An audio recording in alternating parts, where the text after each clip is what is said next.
Сайн байцгаана уу? Энэ өдрийн мэндийг хүргэе. За өнөөдрийн видеогоор бид нэр витамин C-ний тухай үзнэ. За энэ маань харуу үрдийн их сургуулийн нийтлэлд гаргагдсан байгаа. За витамин C-ний түгээмэл ойлголтууд болон үнэн болоо тушаа мэдээллүүдийг ярилцах болно. Витамин C буюу аскорбины хүчил нь бидний биед маш чухал үүрэгтэй бичил шимийн тэжээл юм байна.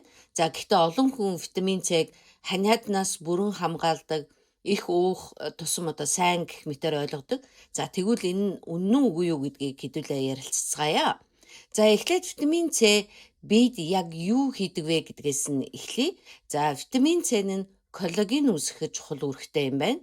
За коллаген гэдэг нь арьс, шүрмэс, судас, шархны эдгэрэлд хэрэгтэй уураг юм байна. За мөн яс, мөгөөрс, шүдийг эрүүл байлгахад тусалдаг байна.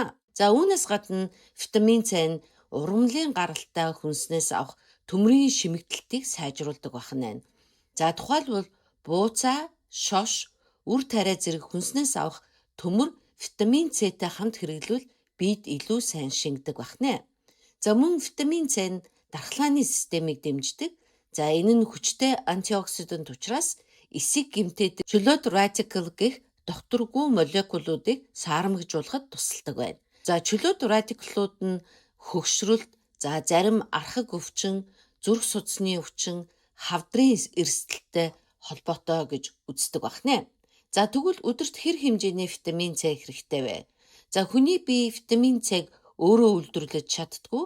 За тиймээс бид хоол хүнс, эсвэл нэмэлт бүтээгдэхүүнээр авах шаардлагатай юм байна. За насанд хүрсэн эрэгтэй хүнд өдөрт ойролцоогоор 90 мг, за эмэгтэй хүнд 75 мг витамин C хэрэгтэй гэжээ.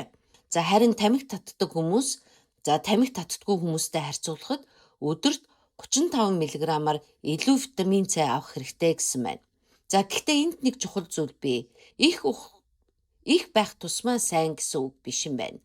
За өдөрт 2000 мг-аас дээш витамин C хэрэглэх нь зарим хүмүүс суулгах, дотор муухаарах, гэдэс базлах зэрэг таагүй шинж тэмдгийг үүсгэдэг байна.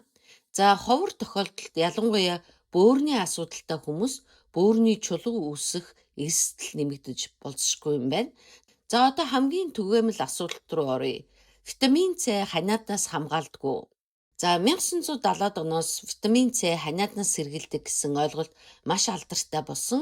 За гэвч судалгаагаар витамин C тогтмол уух нь ихэнх хүмүүст ханиад тусах магадлалыг нь мэдгэдэггүйц бууруулдаггүй гэж үзсэн байна.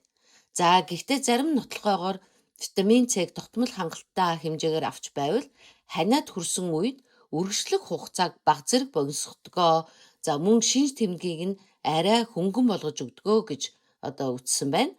За өөрөөр хэлэх юм бол витамин C бол ханиадны эсрэг шидэт хамгаалалт биш юм байна. Харин дархлаагаа хэвийн ажилуулахад хэрэгтэй нэг чухал шим тэжээл юм байна. За дараагийн нэг асуудал нь витамин C зүрх судасны өвчнөөс хамгаалдаггүй.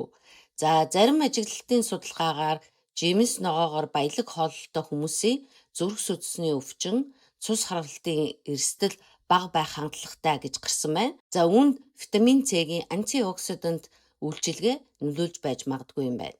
За C витамины боломжит ашиг тус юу вэ? За нэгдүгürt дархлааг дэмжинэ. За энэ нь эсийг хамгаалж биеийн өөрийгөө хамгаалах чадварыг дэмждэг байна. За хоёрдугаарт нүдний эрүүл мэндэд холбоотой. За зарим судалгаанд витамин C орсон нэмэлт найрлага нь насжилттай холбоотой шар толбны доройтлын явцыг удаашруулахад тусалж болохыг харуулсан байна. За гэхдээ витамин C дангаараа нүдний өвчнөөс бүрэн хамгаална гэж хэлэхэд хангалттай нотлохгоо байхгүй гэжээ. За гуравдугаарт хавдрын эрсдэлтэй холбоотой судалгаанууд байгаа. За жимс ногоо их хэрэглэдэг хүмүүсийн зарим төрлийн хавдрын эрсдэл бага байдаг нь ажиглагдсан байна. За гэхдээ энэ нь зөвхөн витамин C-нээс болсон уу? Эсвэл тухайн хүнсний бусад шим тэжээл, эслэг, амьдралын хэв маягтай холбоотой юу гэдгийг нь тодорхой судлаагүй юм байна. За тэгвэл витамин C-г хамгийн сайн яаж авах вэ?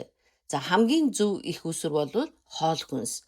За витамин C нь олон төрлийн жимс, хүнсний ногоонд элбэг байдаг байна. За жимснээс журж, грейпфрут, нимбэг, лайм зэрэг ситрусын төрлүүд, гүзээлцэг нь бөөрөлцгөн, нэрс, киви, манго, хам борхцоо. За мөн амтад гуа, тарвас, улаан лол зэрэг нь сайн их үсвэр байх нэ. За ногооноос болох дээр брокколи, брюссел байцаа, за цэцэгт байцаа, улаан болон ногоон чинжүү, бууцаа, байцаа, за навчит ногоонууд, амтад төмөс, хулуу зэрэгт витамин С агуулгадаг байна. За витамин С-г хоолноосоо илүү сайн авахын тулд хэдэн энгийн зөвлөгөө байна. За шинэ түүхий жимс ногоонд за витамин С илүү өндөр байдаг байна. Харин удаан буцалгах үед витамин С багасдаг байна. За тиймээс ногоогоо жигнэх, богино хугацаанд болгож хэрэглэх нь илүү ашигтай юм байна. За мөн удаан хадгалах, гэрэлд их байлгах нь витамин С-ний хэмжээг бууруулж болдог байна. За ингээд дүгнэх юм бол витамин С бол бид зайлшгүй хэрэгтэй шимт хичээл юм байна. За энэ нь дархлаа, арьс, яс, судас, за эдгэрэлт төмрийн шимэгдэлт, антиоксидант хамгаалалтанд чухал үүрэгтэй юм байна. За ихэнх хүмүүст хамгийн зөв арга бол өдөр тутмын хоолндоо жимс ногоо тогтмол оруулах явдал юм байна. За ингээд өнөөдрийнхөө видеог үүгээр өндөрлөе. За энэ видео танд хэрвээ таалагдсан бол лайк дарж subscribe хийгээрэй.